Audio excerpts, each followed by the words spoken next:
এইটা হইতেছে online UPS.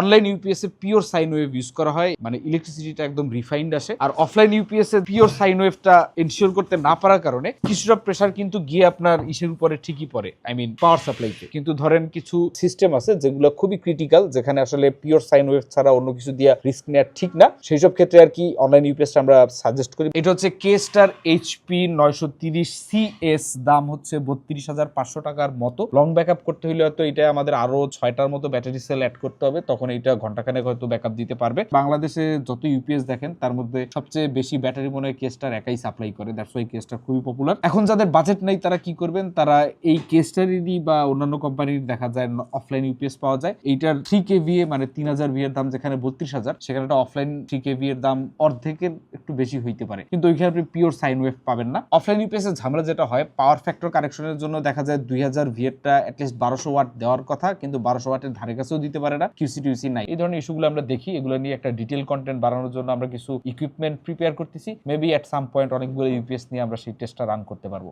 হাসপাতাল থেকে শুরু করে ইম্পর্টেন্ট মেশিনারিজ যেগুলো থাকে, ইনফ্যাক্ট আপনি যদি আর কি বাংলাদেশের যত মোবাইল নেটওয়ার্ক টাওয়ার আছে সেসব জায়গায় এই ধরনের অফলাইন ইউপিএস ইউজ করে, এই ধরনের বললে ভুল হবে, সেগুলো আরো বেশি ক্যাপাসিটির হয় এবং আরো বেশি এক্সপেন্সিভ হয়ে থাকে। এটা আমাদের সার্ভার রুমের জন্য আনা হয়েছে, যখন আমরা সার্ভার রুমটা পুরোপুরি সেট আপ করবো তখন আরো ডিটেল একটা ভিডিও আসবে।